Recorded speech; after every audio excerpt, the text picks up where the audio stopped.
E aí, já pensou em ganhar muito dinheiro com um canal de corte igual esse daqui que você está assistindo? No primeiro link da descrição temos um aulão para você que quer começar um canal de cortes e faturar muito aqui na internet. Também teremos planilhas que irão te ajudar na hora de organizar a produção do seu canal. Tá esperando o quê? O meu repúdio a qualquer tipo de instituição que esteja desvalorizando a ciência no Brasil. Eu acho que essas pessoas elas não entendem, e o grande público, talvez muitas das pessoas que estão assistindo aqui não entendem o processo científico e não entendem como que a ciência está embebido na vida das pessoas. Então, se você está assistindo isso por uma tela de computador, se você está assistindo isso por um smartphone, se você está assistindo isso por qualquer lugar, você só está conseguindo fazer isso por causa da ciência, porque algum pesquisador fez algum tipo de estudo e chegou nessa conclusão e foi possível criar uma tecnologia, ou foi possível criar um medicamento, ou foi possível criar qualquer coisa. Enquanto a gente não conseguir valorizar essa área de tecnologia e ciência no Brasil, a gente vai ser refém de países que valorizam ciência e tecnologia, como por exemplo os Estados Unidos e a China, tá?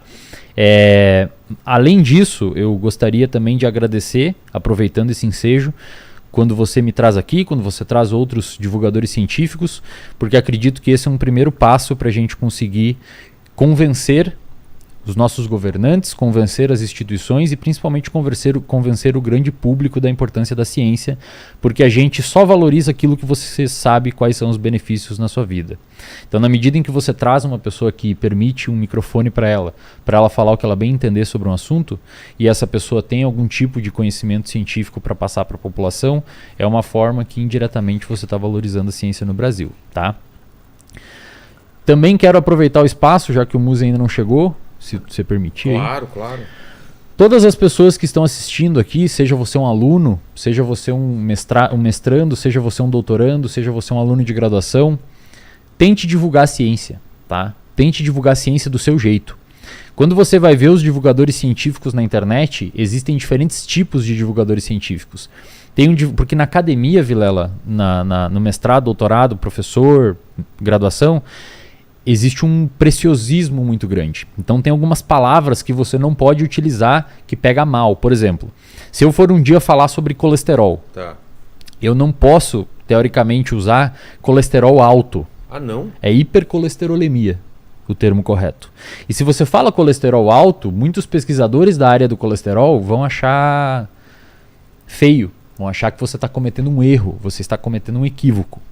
Só que na medida quando você vai para o grande público, fazer uma divulgação científica para a dona Ana, para o seu Carlos, para o Jorginho, para o cara que está ali assistindo um podcast e nos recomendados no lado no YouTube tá um outro podcast com uma ex-atriz pornô, com um cara que foi viajar para não sei aonde, com outro cara que foi preso, que são conteúdos extremamente novos e apelativos, o moleque que está em casa assistindo, que muitas vezes vai abrir um quadro de depressão, ansiedade ou qualquer tipo de transtorno na idade adulta e precisa ouvir e ter um acesso a uma informação de intervenção, ele não vai escutar o cara que falou hipercolesterolemia. Ele vai escutar o cara que falou colesterol alto. Então, se você for um divulgador científico, escolha, não tem problema se eventualmente você tirar o preciosismo do seu discurso, falar alguns termos que são mais persuasivos e tem uma jogada de marketing por trás para gerar thumb, para gerar clique, para gerar clique mesmo. É isso aí mesmo, cara. Tem que gerar clique mesmo, porque se você não fizer, a outra pessoa vai fazer. Então você tem que gerar clique mesmo, você tem que divulgar, tem que ser um pouco sensacionalista na sua divulgação, desde que você não passe uma informação incorreta, mas você pode tirar um pouco o preciosismo, porque as pessoas que você vai conseguir alcançar fazendo isso são as pessoas que de fato precisam desse conteúdo. Se você ficar sendo extremamente preciosista e se você ficar sendo extremamente organizado no seu discurso para não magoar o professor, o cara lá que publica paper na Nature, que publica paper na Science e não sabe ouvir colesterol alto porque tem que ser hipercolesterolemia, você vai estar falando para padre, você estava rezando missa para padre. Você não vai falar para quem precisa, você não vai falar para quem quer ouvir, para quem precisa ouvir você não vai furar a bolha. Porque ao lado de você tem uma ex-atriz pornô com um corte, com uma thumb falado que ele arrebentou o meu e-mail. E aí você vai fazer o quê? Você vai falar hipercolesterolemia, você acha que o cara vai clicar onde? Você tem que acessar de algum jeito, cara. Eu nunca tinha escutado esse termo. Você tem que acessar o cara de algum jeito. Mas então, existe o preconceito entre os pares? Assim, muito, cara. É uma merda, é uma bosta, cara. É academia. Tanto é que o nicho dos pós-graduandos, tanto pela desvalorização da ciência, que não paga, não dão dinheiro, não nos ajudam, você tem que levar papel higiênico de casa para limpar a bancada com álcool porque não tem dinheiro para comprar papel toalha. Tanto por esse tipo de desvalorização da ciência do Brasil, esse desmanche na ciência do Brasil, além do fato de ter uma briga de ego muito grande, cara. E o nicho de pós-graduandos, tal qual o nicho de alunos de medicina, são os nichos que mais deprimem, cara. É uma inundação de depressão, uma inundação de ansiedade. Aí você desenvolve sua pesquisa, dá errado, porque o freezer menos 80 que você tinha que congelar a amostra queimou e as suas amostras de cérebro que você congelou lá foram perdidas, você tem que rodar todo o experimento de novo. Cara, é complicado, assim. Os pós-graduandos no Brasil têm todo o meu respeito, tá? E eu sempre que uma pessoa me dá um microfone para falar, eu faço questão do meu jeito, de um jeito... Eu tenho uma técnica que eu uso quando eu vou em podcast, que é uma técnica ondulatória. Tem horas no podcast que eu falo um termo bem mais técnico e tem horas no podcast que eu falo uma coisa bem mais aberta. E isso tem uma estratégia por trás. A estratégia de conseguir chamar a atenção do público. Então, tem horas que eu vou pegar aquela pessoa com uma parada bem mais técnica e tem hora que eu vou pegar aquela pessoa com uma parada bem mais aberta. E o divulgador científico tem que fazer isso, cara. O divulgador científico não precisa ficar só no preciosismo, ele pode abrir um pouco o leque dele para conseguir atrair mais público e quando aquele público estiver perto, você esmiuça a informação e passa de uma forma bem precisa. Se a gente não fizer isso, a gente está jogando contra. Mas tanto o que você fala é verdade, que a gente vê alguns canais, vê o seu canal, os vídeos seus aqui explodiram, bateram mais de 1 milhão. Por causa disso, né, cara, as pessoas têm interesse. Elas só precisam claro achar. Que tem, cara. Elas não sabem que existe. Elas não sabem que existe. Se chega até elas ficam muito agradecidas. E, cara, tem uma galera na internet muito foda, velho. Uns professores, uns alunos, uns caras que produzem conteúdo.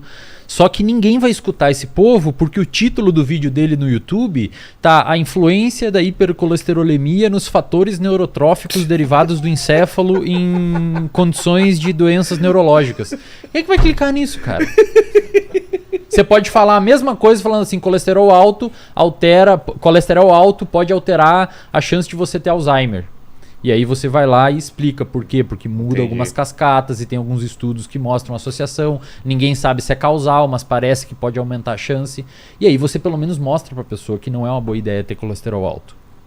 O problema é que muita gente fica com medo, aí tem gente que discute nos comentários falando, porra, isso daí tá errado, esse termo tá errado. Cara, enquanto isso acontecer no Brasil, vai continuar acontecendo isso que tá acontecendo. Bolsas sendo cortadas, cada vez mais pós-graduando e doutorando indo para fora do Brasil, e a gente vai ficar refém de países que produzem ciência. Mas isso que você alertou no começo do podcast... Eu só queria usar esse espaço para deixar claro a minha... Então, mas qual que é o caminho? É o governo? Cara, o caminho não é... O caminho é a educação, velho. Enquanto desde pequenininho... Não, mas esses reajustes, essas coisas... o governo tem que reajustar. Governo, né? Tem que ter verba para isso e priorizar isso. O problema é que não prioriza porque é um investimento a longo prazo. Você investe agora na ciência para colher o fruto daqui 20 anos, 30 anos. E é difícil você...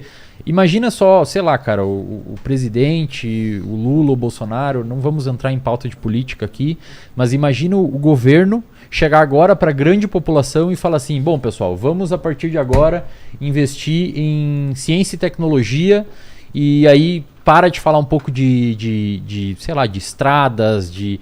É foda, cara, porque o cara que vai... O cara não entende que se tiver mais ciência e tecnologia, daqui 20, 15 anos, 10 anos, o preço da gasolina fica mais barato no posto. Porque os caras descobriram uma nova forma de purificar, de extrair, uma tecnologia mais barata. A gente teve um programa aqui anteontem sobre agro, né? Foi.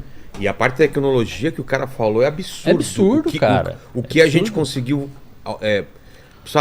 o salto na produção de alimento. Exato, Exato. Cara, é absurdo. Então, assim, eu sempre digo pra galera, ó, divulgue, velho. Corta aqui pra mim, Paquito. Paquito tá viajando. Divulgue, cara. Divulgue, velho. Não tenha medo. Poste no seu Instagram, poste no seu YouTube. Fale de ciência, fale de artigo científico, fale da área que você domina.